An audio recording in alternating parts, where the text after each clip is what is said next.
பெரும்பாலும் இன்னைக்கு வந்திருக்கக்கூடிய செய்தியை நம்ம பார்த்தோம்னா இதே வேகத்தில் அவங்க வருவாங்களா இருந்தால் கண்டிப்பாக சிரியாவை கைப்பற்றிடுவாங்க.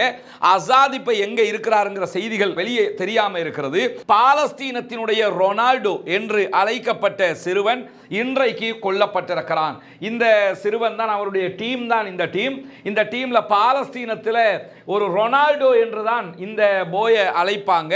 கோலன் குன்றுகள் வழியாக இஸ்ரேல் மீது தாக்குதல் நடத்தலாம், இஸ்ரேலையும் இதே வேகத்தில் அவர்கள் தாக்குவதற்கு வாய்ப்பு இருக்கிறது.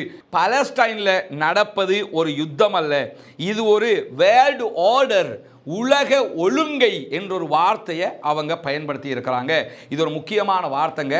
ஏன்னா உலக ஒழுங்கை என்று ஏன் சொல்ல வர்றாங்கன்னா அவங்க அதுக்கு ஒரு விரிவாக்கம் அதிலேயே சொல்றாங்க. எப்படின்னு கேட்டா,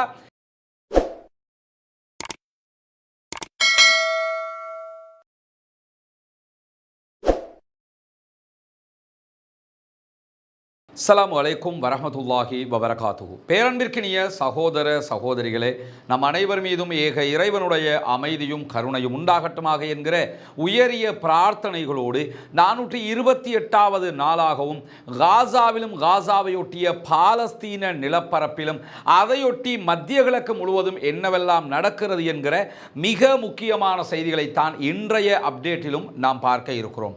நமக்கெல்லாம் தெரியும், தொடர்ந்து 428வது நாளாகவும் காசாவிலே இஸ்ரேலிய ஆக்கிரமிப்பு பயங்கரவாத இராணுவம் வான்வழி தாக்குதல்களை உக்கிரமாக நடத்தி வருகிறது. இன்றைக்கும் கமால் அத்வான் மருத்துவமனை உள்ளிட்ட பல பகுதிகள் மீது இஸ்ரேலிய ஆக்கிரமிப்பு பயங்கரவாத இராணுவம் தாக்குதல்களை நடத்தி இருக்கிறது. கமால் அத்வான் மருத்துவமனையினுடைய உள்பகுதிகளை தான் நீங்க பார்க்குறீங்க.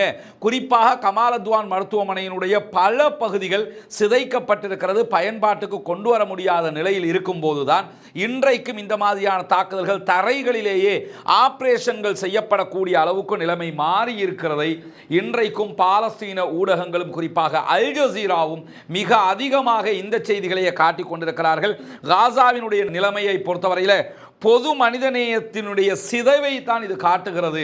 பொது மனிதநேயம் என்பது மொத்தமாக சிதைக்கப்பட்டிருக்கின்றது என்கிறார் ஐநாவினுடைய பொதுச் செயலாளர். அதே நேரத்தில் கமால் அத்வான் மருத்துவமனையை இஸ்ரேல் தொடர்ந்து தாக்குகிற அதே நேரம் இஸ்ரேலிய படையில் கமால் அத்வான் மருத்துவமனையை கடுமையாக தாக்கியதில் 29 பேர் மருத்துவமனைக்குள்ளேயே உயிரிழந்திருக்கிறார்கள், ஷஹீதாகி இருக்கிறார்கள் என்கிற செய்திகள் பதிவு செய்யப்பட்டிருக்கிறது.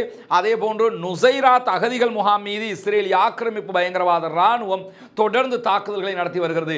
அங்கும் இன்றைக்கு 24 பேர் இதுவரைக்கும் கொல்லப்பட்டிருக்கிறார்கள், ஷஹீதாகி இருக்கிறார்கள் என்கிற எண்ணிக்கைகளை சுகாதார அமைச்சகம் அறிவித்திருக்கிற அதே நேரத்தில் அல் மவாசி பாதுகாப்பு கேம்ப் மீது, மவாசி பாதுகாப்பு கேம்ப்னா அந்த பகுதியில் நாங்கள் தாக்க மாட்டோம், அங்கே போய் இருங்கன்னு இஸ்ரேலே சொல்லியிருப்பாங்க.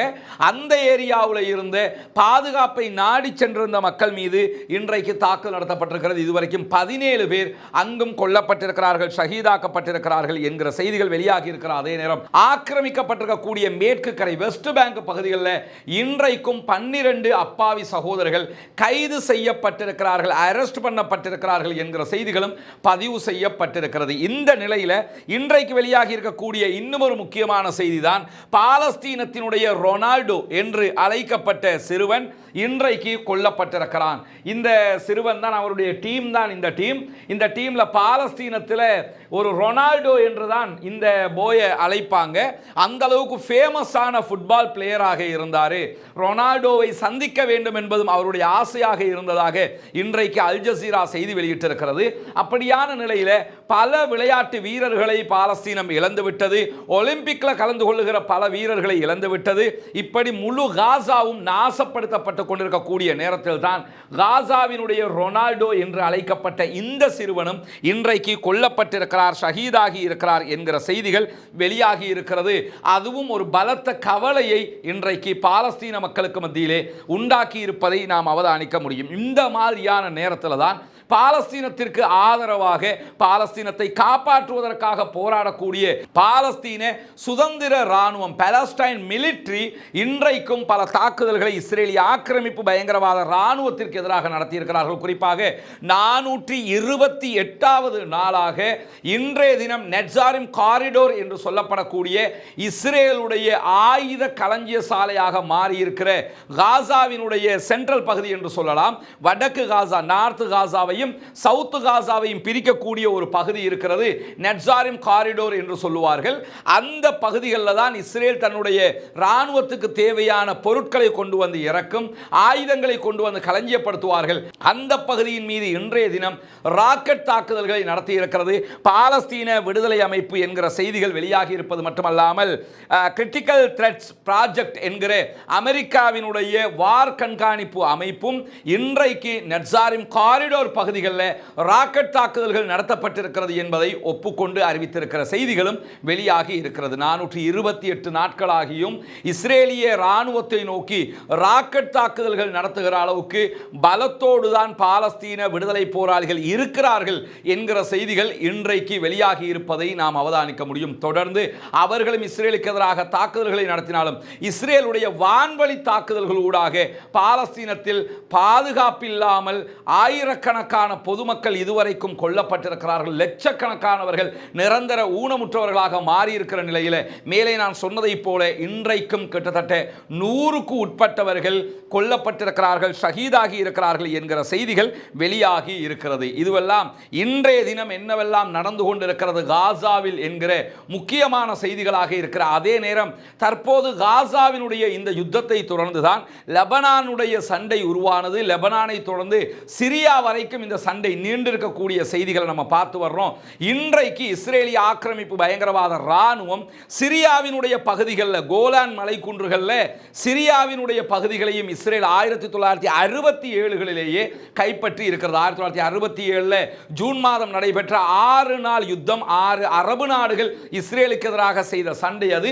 6 அரபு நாடுகளும் இஸ்ரேலோடு 1967 தோல்வி கண்ட நிலையில் அந்த தோல்வி கண்ட யுத்தத்தில் தான் சிரியாவினுடைய கோலன் மலைக்குன்றுகள் பகுதிகளையும் இஸ்ரேல் கைப்பற்றி இருந்தது. அந்த இஸ்ரேல் கைப்பற்றி இருக்கக்கூடிய பகுதிகளில் இன்றைக்கு அதிகமான இஸ்ரேலிய இராணுவத்தை குவித்து கொண்டிருக்கிறது இஸ்ரேலிய ஆக்கிரமிப்பு பயங்கரவாத அரசாங்கம் என்கிற செய்திகள் வெளியாகி இருக்கிறது. அதுக்கு ஒரு காரணம் இருக்கிறது. என்னன்னா, இப்ப நடந்து வரக்கூடிய சிரியாவினுடைய போர், பின்னாடி நம்ம அந்த போர்ல இன்றைக்கு என்ன நிலைமைங்கிறத சொல்லுவோம். இப்ப நடந்து வரக்கூடிய போர்ல கிளர்ச்சி படை முன்னேறி கொண்டே வருகிறது. கிளர்ச்சி படைக்கு எதிராக ஹிஸ்புல்லாக்கள் அங்கு செல்வார்கள் என்கிற ஒரு அறிவிப்பை நேற்றைய தினம் ஹிஸ்புல்லாக்களுடைய தலைவர் விடுத்தும் இருந்தார். எனவே லெபனான் எல்லையில் இருந்த இஸ்ரேல் லெபனான் எல்லையில் இருந்த ஹிஸ்புல்லாக்கள் தற்போது திசை மாற்றப்பட்டிருக்கிறார்கள் சிரியா பகுதிகளுக்கு என்பதை நாம் நேற்றே சொல்லி இருந்த நிலையில தான் இஸ்ரேல் இப்ப என்ன நினைக்கிறாங்கன்னா, ஆல்ரெடி சிரியாவுக்குள்ள இஸ்ரேலும் தாக்குதல் நடத்துறாங்க, அதே நேரத்தில் சிரியாவுக்குள்ள ISIS பயங்கரவாதிகளும் தாக்குதல் நடத்தி கொண்டிருக்கிறார்கள், துருக்கியினுடைய ஆதரவு படைகளும் தாக்குதல் நடத்தி கொண்டிருக்கின்றன, அதே நேரத்தில் அதற்குள்ளே இருக்கக்கூடிய குர்துகளும் தாக்குதல்களை நடத்தி கொண்டிருக்கிறார்கள், அமெரிக்காவினுடைய ஆதரவு பெற்ற குர்துகளும் தாக்குதல்களை நடத்துகிறார்கள். இப்படி சிரியாவுக்குள்ள 4 அல்லது 5 தரப்பினர் யுத்தங்களை செய்து கொண்டிருக்கக்கூடிய நிலையில தான் திடீரென இஸ்ரேல் தன்னுடைய படைகளை சிரியாவினுடைய கோலன் மலைக்குன்று எல்லைகளில் குவிக்கிறது. அதற்கான காரணமாக அவங்க என்ன சொல்லியிருக்கிறாங்கன்னு கேட்டா, கிளர்ச்சி படைகளுடைய முன்னேற்றம் வேகம் எடுத்திருக்கிறது. பெரும்பாலும் இன்னைக்கு வந்திருக்கக்கூடிய செய்தியை நம்ம பார்த்தோம்னா, இதே வேகத்தில் அவங்க வருவாங்களா இருந்தால் கண்டிப்பாக சிரியாவை கைப்பற்றிடுவாங்க. அசாத் இப்ப எங்க இருக்கிறாருங்கிற செய்திகள் வெளியே தெரியாம இருக்கிறது. எது எப்படி போனாலும் இந்த யுத்தத்தை உடனடியாக நிறுத்துறதுக்கு ஈரான் படாத பாடுபட்டு கொண்டிருக்கிறாங்க, ரொம்ப ட்ரை பண்ணி கொண்டிருக்கிறாங்கிற செய்திகளும் வெளியாக இருக்கு. ஈரானுடைய வெளிவிவகார அமைச்சர் அப்துல்லா ஹராச்சி அவங்க பல நாடுகளுக்கும் போறாரு. துருக்கியினுடைய வெளிவிவகார அமைச்சர் இன்னைக்கும் அவர் கத்தார்ல தோஹாவில் சந்திச்சிருக்கிறாரு. அதே போன்று ரஷ்யாவினுடைய பிரமுகர்களை சந்திக்கிறார். எப்படியாவது உடனடியாக இந்த தாக்குதல்களை நிறுத்தணும் என்று சொல்லி அவங்க ட்ரை பண்ணி கொண்டிருக்கக்கூடிய நேரத்தில் முன்னேறி வருகிற கிளர்ச்சி படைகள்ல 3 சாரார் கூட சொல்லலாம். இங்க இருக்கக்கூடிய குர்துகளை பொறுத்தவரை அமெரிக்காவினுடைய ஆதரவு பெற்றவர்கள், அவர்கள் கண்டிப்பாக இஸ்ரேலுக்கு ஆதரவாகத்தான் இருக்கிறார்கள் என்பதில் எந்த மாற்று கருத்தும் இல்லை. அதே ISIS பயங்கரவாதிகள் இருக்கிறார்கள், அவர்களை உருவாக்கியது யார் என்பது உலகத்துக்கே தெரியும். அந்த பயங்கரவாதிகளுடைய உருவாக்கம் எவருடைய பின்னணி என்பதும் எல்லோருக்கும் தெரியும். இந்த மாதிரியான நேரத்தில் உள்ளே இருக்கக்கூடிய இன்னொரு தரப்பு போராளி குழுக்கள் இருக்கிறார்கள், அவர்கள் இஸ்ரேலுக்கு எதிரானவர்கள். இப்படி 3 தரப்பினர் இருக்கிறார்கள், அசாதுடைய படையோடு நேருக்கு நேர் மோதக்கூடியவர்கள். இந்த நிலையில் 4-5 தரப்புகள் சண்டை பிடித்தாலும் அந்த எதிரிகள் யார் என்பதனுடைய லிஸ்ட்டை தான் நான் இப்போ சுருக்கி 3ஆக உங்களுக்கு சொல்லியிருக்கிறேன். இந்த 3 தரப்புல பயங்கரவாதிகளை பொறுத்தவரையில் பாலஸ்தீன விடுதலை போராளிகளுக்கு எதிரானவர்கள். அவர்கள் பாலஸ்தீன விடுதலை போராளிகளை அழிக்க வேண்டும், பாலஸ்தீனத்தை அழிக்க வேண்டும் என்று நினைக்கக்கூடியவர்கள் தான் பல கட்டங்களில் அவங்களே அதை வெளிப்படையாக பேசி இருக்கிறார்கள்.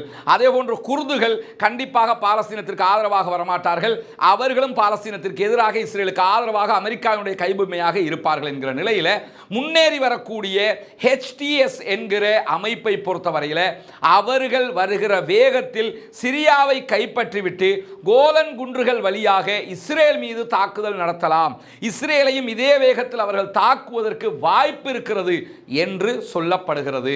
அப்படியான ஒரு வாய்ப்பு ஏற்பட்டால் இஸ்ரேலுக்கு அது வேறு விதமான ஒரு தலையீடியை கொண்டு வந்துவிடும். சிரியாவுக்குள்ள அசாதுடைய படையை காப்பாற்றுறதுக்காக போகிற ஹிஸ்புல்லாக்கள் கூட ரிட்டர்ன் வந்துடுவாங்க. ரிட்டர்ன் வந்துட்டாங்கன்னா ஹிஸ்புல்லாக்களும் இஸ்ரேலை அட்டாக் பண்ண நினைச்சாங்கன்னு சொன்னா, சிரியாவில் இருக்க கிளர்ச்சி படையும் அட்டாக் பண்ண ஆரம்பிச்சிட்டாங்கன்னா தாங்க முடியாமல் போய்விடும் என்கிற ஒரு சந்தேகமான நிலை மிடில் ஈஸ்டில் இப்போ உருவாகி இருக்கிறது. என்ன நடக்க போகிறதுங்கிறது யாருக்கும் ஊகிக்க முடியாமல் இருக்கிறது. அல் ஜசீராவினுடைய மிகச்சிறந்த ஆய்வாளர்கள் ஒருவராக இருக்கக்கூடிய மர்வான் பிஷாரா போன்றவர்களே இந்த விவகாரத்தில் எப்படி நம்ம முடிவெடுக்கிறதுங்கிறத ரொம்ப யோசிக்கணும் அப்படின்னு சொல்கிற நிலைமைக்கு ஆயிடுச்சு. கணிக்க முடியாமல் இருக்கிறது. கிளர்ச்சி படை நாட்டை கைப்பற்றுகிறதுக்கு நெருக்கமாக வந்திருக்கும் போது கைப்பற்றி விட்டார்கள் என்றால் அத்தோடு நிறுத்துவார்களா அல்லது இஸ்ரேல் மீது பாய்வார்களா என்கிற ஒரு கேள்வி இருக்கிறது. இஸ்ரேல் மீது பாய்வதை தடுக்கும் விதமாக அடுத்த குர்துகளுடைய தரப்புகள் இவர்களுக்கு எதிராக நிற்பார்களா, உள்நாட்டு கிளர்ச்சி வேறு விதமாக திரும்புமா என்கிற கேள்விகள் எல்லாம் இருக்கிறது. பொறுத்திருந்து பார்ப்போம். யுத்தங்கள் நிறைவுற வேண்டும், அமைதி திரும்ப வேண்டும், பயங்கரவாதம் இல்லாதொழிக்கப்பட வேண்டும், எந்த உயிரும் அநியாயமாக காவு கொள்ளப்படக்கூடாது, உயிர்கள் புனிதமானவை, உயிர்கள் மேலானவை, மனிதநேயத்துக்கு எதிரான அனைத்து செயல்பாடுகளும் நிறுத்தப்பட வேண்டும்.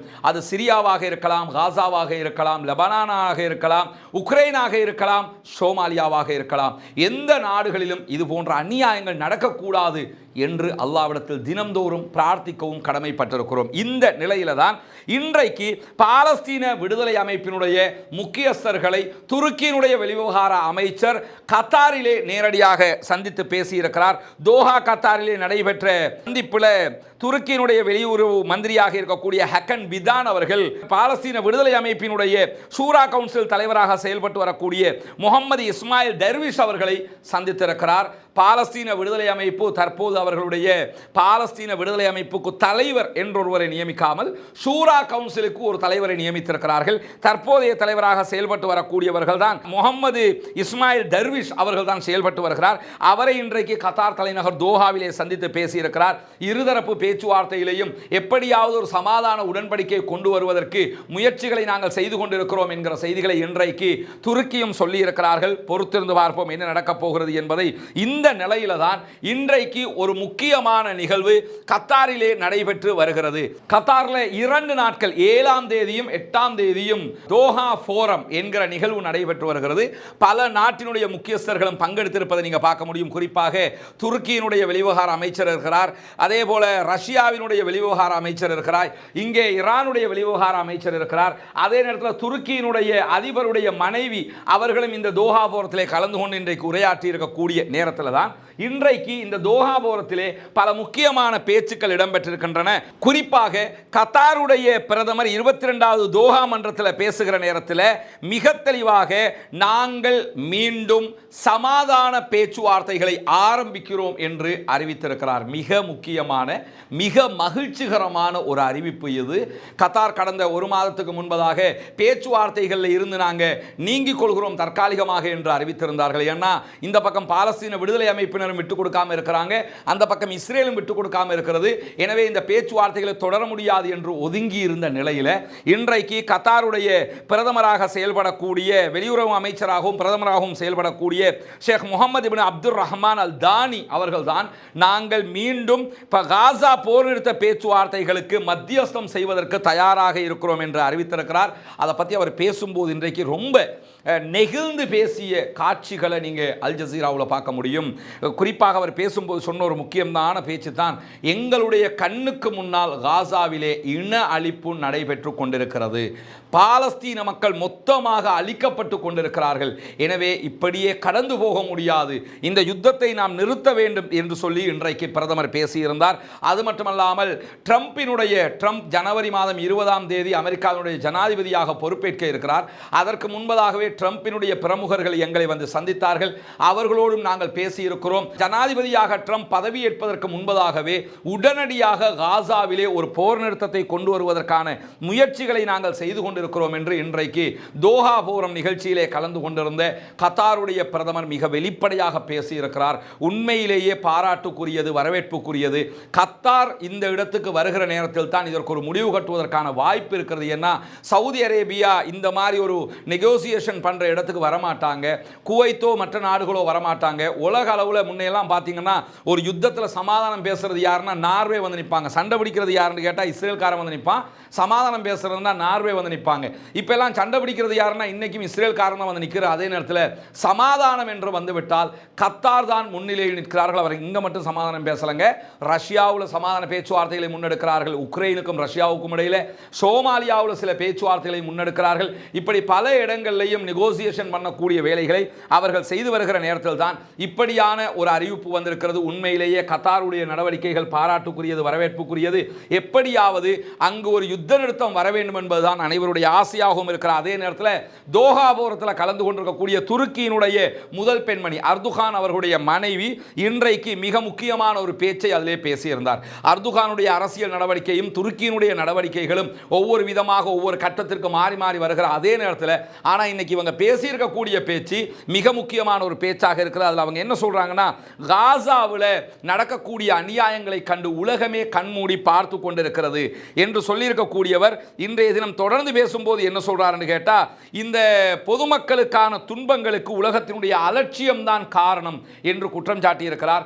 உலகத்தினுடைய அலட்சியம் என்று சொல்வதை விட அரபுலகத்தினுடைய அலட்சியம் தான் மிக முக்கிய காரணம் என்பதுதான் இங்கே நாம் ஊன்றி கவனிக்க வேண்டியது. அதிலும் குறிப்பாக நேட்டோ நாடுகள் கூட்டமைப்பில் இருக்கக்கூடிய துருக்கியினுடைய அலட்சியம் இதற்கு காரணம், சகோதரியினுடைய கணவருடைய அலட்சியம் இதற்கு முக்கியமான காரணம் என்பதையும் அர்துகானுடைய மனைவி அவர்களும் புரிந்து கொள்ள வேண்டிய அதே நேரத்தில் அவர்கள் தொடர்ந்து பேசும்போது என்ன சொல்றாங்கன்னு கேட்டா, ஒரு இனப்படுகொலையால் பாதிக்கப்பட்டிருக்கக்கூடியவர்கள் தங்களுடைய அனுபவங்களை தற்போது எல்லா சமூக வலைதளங்களிலும் பகிர்ந்து கொள்கிறார்கள். உலகமே அதை பார்த்து கொண்டிருக்கிறது. சில நாடுகள் நிதியையும் அதே நேரத்தில் இராணுவ ஆதரவையும் இந்த அநியாயத்திற்கு துணையாக கொடுத்து கொண்டிருக்கிறார்கள் என்கிற குற்றச்சாட்டையும் அவர் முன்வைத்திருக்கிறார். அதே நேரம் இந்த குற்றச்சாட்டை பார்க்கும்போது எனக்கே என்ன தோணுச்சுன்னு சொன்னா, ஒரு விதத்தில் பார்த்தா நீங்களும் அதுக்கு துணை போய்கிட்டு தானே இருக்கிறீங்க. யுத்தத்தை நிறுத்துங்கிறாங்க துருக்கி. அதே நேரத்தில் இஸ்ரேலுடனான எல்லா தொடர்புகளையும் வைத்துக் கொண்டிருக்கிறார்கள். இஸ்ரேலுக்கு தேவையான போக்குவரத்துகள் அவர்களுடைய நாடுகளில் இருந்து நடந்துகிட்டு தான் இருக்குது. பிசினஸ் நடந்துகிட்டு தான் இருக்குது. அப்ப அவர்களும் ஒரு விதத்தில் துணை போகிறார்கள் என்பதை நம்ம ஏற்கனவே சொல்லியிருக்கக்கூடிய நேரத்தில் தான் அவங்க இன்னைக்கு இந்த பேச்சை பேசியிருக்கிறாங்க. அதில் அவங்க சொன்ன ஒரு முக்கியமான விஷயம் என்னன்னு கேட்டால், பாலஸ்டைனில் நடப்பது ஒரு யுத்தம் அல்ல, இது ஒரு வேர்ல்டு ஆர்டர், உலக ஒழுங்கை என்ற ஒரு வார்த்தையை அவங்க பயன்படுத்தி இருக்கிறாங்க. இது ஒரு முக்கியமான வார்த்தைங்க. ஏன்னா உலக ஒழுங்கை என்று ஏன் சொல்ல வர்றாங்கன்னா, அவங்க அதுக்கு ஒரு விரிவாக்கம் அதிலேயே சொல்றாங்க. எப்படின்னு கேட்டால், இந்த பலஸ்தீனத்தில் அப்பாவிகள் கொல்லப்படுவதும் கொள்பவர்கள் ஆளும் வர்க்கமாக இருப்பதும் இதுதான் வேர்ல்டு ஆர்டராக இருக்க வேண்டும் என்று மேற்கு நினைக்கிறது என்று குற்றம் சாட்டியிருக்கிறார்கள். நாங்கள் ஆளுகிறவர்கள், நீங்கள் ஆளப்படுகிறவர்கள், நாங்கள் கொள்கிறவர்கள், நீங்கள் செத்து போகிறவர்கள் என்கிற ஆர்டரில் இருக்கணும். நீங்கள் எங்களுக்கு மேலே மிகச்சிடக்கூடாது, எங்ககிட்ட வந்து உரிமையை கேட்டக்கூடாது என்கிற விதமாகத்தான் மேற்குலகம் இதை பார்த்து கொண்டிருக்கிறது. வலிமையானவர்கள், கொடூரமான வாழ வேண்டும், உயிர் வாழ வேண்டும், வலிமையற்றவர்கள், பலவீனமானவர்கள் சாக வேண்டும் என்கிற ஆர்டர் தான் இதிலே இருக்கிறது என்று மிக கடுமையான வார்த்தையை அர்துகானுடைய மனைவி தோஹா போரத்தில் சொல்லி இருக்கிறாங்க. இன்றைக்கு சர்வதேச பல ஊடகங்களில் இவங்க இந்த வேர்ல்டு ஆர்டர் தொடர்பான இந்த பேச்சு இடம் பிடித்திருக்கிறது. எது எப்படி போனாலும் அவர்களுடைய நாடு மீதான விமர்சனங்கள் இருந்தாலும் அவர்களுடைய இந்த பேச்சு இந்த நேரத்தில் முக்கியமான பேச்சு என்பதையும் நாம் கவனிக்க வேண்டும். இதே நேரத்தில் தான் இன்றைய தினம் யமன் இருந்து இஸ்ரேல் மீது ஏவுகணை தாக்குதல்கள் நடத்தப்பட்டிருக்கிறது. தொடர்ந்து இஸ்ரேலுக்கு எதிரான தாக்குதல்களை ஹூதிகள் நடத்தி வருகிற அதே நேரம் இன்றைய தினமும் யமன்ல இருந்து அதிகாலை நேரத்திலேயே ஏவுகணை தாக்குதல்களை நடத்தி இருக்கிறார்கள் ஹூதிகளுடைய படைப்பிரிவு என்கிற செய்திகளும் வெளியாகி இருக்கிற அதே நேரம் இஸ்ரேல் 155 தடவைகளுக்கு மேலே லெபனான் எல்லையில் யுத்த நிறுத்த மீறலில் ஈடுபட்டிருக்கிறது என்கிற அறிவிப்பும் இன்றைய தினம் வெளியாகி இருக்கிற அதே நேரம் சிரியாவினுடைய நிலை மிக முக்கியமான நிலையாக தற்போது மாறியிருக்கிறது. எந்த அளவுக்கு கேட்டால் அசாதினுடைய படை தொடர்ந்து பலவீனப்பட்டு வருகிறார்கள். சிரியாவினுடைய இராணுவத்தில் இருந்த இராணுவ வீரர்கள் 2000 பேர் ஈராக்கிலே சென்று தஞ்சம் அடைந்திருக்கிறார்கள். ஈராக்கு, ஈரான், சிரியா அனைவரும் ஒன்றிணைந்து போகக்கூடிய நாடுகள் என்கிற அடிப்படையில் அசாதினுடைய இராணுவத்தில் இருந்தவங்க கிளர்ச்சி படையினுடைய யுத்தத்திற்கு தாக்குப்பிடிக்க முடியாமல் தப்பி போய் அவர்கள் ஈராக்கினுடைய பகுதிகளில், ஈராக்கினுடைய எல்லை நகரங்களில் 2000 பேர் தஞ்சம் அடைந்திருக்கிறாங்க என்று சொல்லி ஈராக்கினுடைய எல்லை நகரத்தினுடைய மேயர் இன்றைக்கு அறிவித்திருக்கக்கூடிய செய்தி வெளியாகி இருக்கிறது. இந்த செய்தியெல்லாம் எதை காட்டுதுன்னு சொன்னால், சிரியா பக்கம் பக்கமாக வீழ்ந்து கொண்டிருக்கிறது. விரைவிலேயே கிளர்ச்சியாளர்களுடைய கைக்கு, இதே வேகத்தில் போனாங்கன்னா கிளர்ச்சியாளர்களுடைய கைக்கு சிரியா போய்விடும். குறிப்பாக தொடர்ந்து அவர்கள் பல நகரங்களை கைப்பற்றி வர்றாங்க. இட்லிபை கைப்பற்றிட்டாங்க. அதே போன்று 3 நகரங்கள் இதற்கு மேலதிகமாக கைப்பற்றப்பட்டிருக்கிறது. இன்றைய தினம் தாரா பகுதியும் கைப்பற்றப்பட்டிருக்கிறது. சிரியாவில் இருக்கக்கூடிய பலம் வாய்ந்த நகரங்கள் இதுவும் ஒன்று. 2013 காலப்பகுதிகளில் சிரியாவுக்கும் கிளர்ச்சி படைக்கும் எதிரான யுத்தங்கள் நடக்கிற போது இதுதான் கிளர்ச்சி படைகளுடைய மிக முக்கியமான தளமாகவே இருந்து பின்னால் பேச்சுவார்த்தைகள் அவங்க பின்வாங்கி இருந்தாங்க. இன்றைக்கு மீண்டும் அதே நகரத்தை கைப்பற்றி இருக்கிறார்கள் என்கிற செய்திகள் வெளியாகி இருக்கிற அதே நேரத்தில் அதிபர் பஷர் அல் அசாத்தினுடைய படைகளுக்கு ஏற்பட்டிருக்கக்கூடிய 4வது பெரும் இழப்பாக இது கருதப்படுகிறது. இப்படியே போனால் தற்போது டமஸ்கஸ், சிரியாவினுடைய தலைநகருக்கு நெருக்கமாக 5 கிலோமீட்டர் டிஸ்டன்ஸில் தான் பாரிய சண்டை நடைபெற்று வருகிறது. இந்த ஏற்கனவே நான் சொன்ன தாரா பகுதிகளில் இருந்த இராணுவ தளங்களையும் கிளர்ச்சி படை கைப்பற்றி இருக்கிறது. குறிப்பாக விமான தளங்களை கைப்பற்றி இருக்கிறார்கள். அதே நேரத்தில் இட்லிபில் இருந்த கிளர்ச்சி படையினுடைய இராணுவ தளங்கள் மீது இன்றைக்கு சிரியாவினுடைய வான்வழி தாக்குதல்களும் நடத்தப்பட்டிருக்கிறது. ரஷ்யாவும் தாக்குதல்களை நடத்தி கொண்டிருக்கிறார்கள். எது எப்படி போனாலும் அவர்களுடைய தரைப்படை முன்னேறி கொண்டே வருகிறார்கள். தற்போது தாராவை கைப்பற்றி இருக்கிற அதே நேரத்தில் அடுத்ததாக அவர்கள் டமஸ்கஸை கைப்பற்றுவதற்கான முழுமையான முயற்சியில் ஈடுபட்டு வருகிறார்கள்.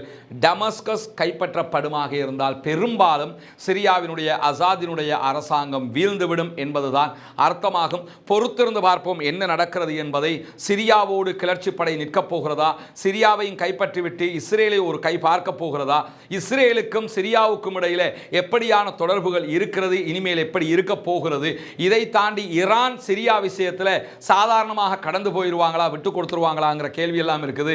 ஈரானை பொறுத்தவரையில் சிரியா மிக முக்கியமானது. சிரியாவை இழந்தால் ஈரான் லெபனானில் இருக்கக்கூடிய ஹிஸ்புல்லாக்களை கட்டுப்படுத்த முடியாது, வளர்த்தெடுக்க முடியாது என்கிற மிகப்பெரிய பிரச்சனைகள் எல்லாம் இருக்கிறது. ஏன்னா ஹிஸ்புல்லாக்களுக்கு ஆயுதம் போகிறதே சிரியாவில் இருந்துதான் என்பது அனைவருக்கும் தெரியும். இப்படி ஒரு இடியப்ப சிக்கலாக மாறி இருக்கிறது. என்னதான் நடக்கிறது என்பதை பொறுத்திருந்துதான் பார்க்க வேண்டும். நாளுக்கு நாள் நிலைமை மாறிக்கொண்டே வருகிறது.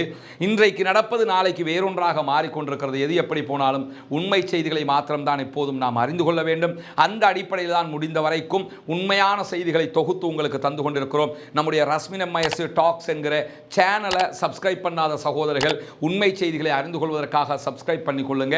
அதே நேரத்தில் அந்த பெல் பட்டனை சேர்த்து கிளிக் பண்ணிக்கிறீங்கன்னா அப்போ தான் உங்களுக்கு நோட்டிஃபிகேஷன் கிடைச்சிக்கிட்டே இருக்கும். இதே நேரத்தில் பாலஸ்தீனம் வெற்றி பெற வேண்டும், பாலஸ்தீனம் சுதந்திரமடைய வேண்டும், பாலஸ்தீன மக்களும் நம்மை போன்ற நிம்மதியானவர்களாக மாற வேண்டும் என்று அல்லாஹ்விடத்தில் பிரார்த்தனை செய்ய மறந்து விடாதீர்கள். பாலஸ்தீன மக்களுக்காக குனூத்து நாசிலாவை ஓத மறந்து விடாதீர்கள். பாலஸ்தீன மக்களுக்காக ஜனநாயக ரீதியில் தொடர்ந்தும் குரல் எழுப்புவோமாக. வாஹிர் தஅவானா அனில் ஹம்துலில்லாஹி ரப்பில் ஆலமீன்.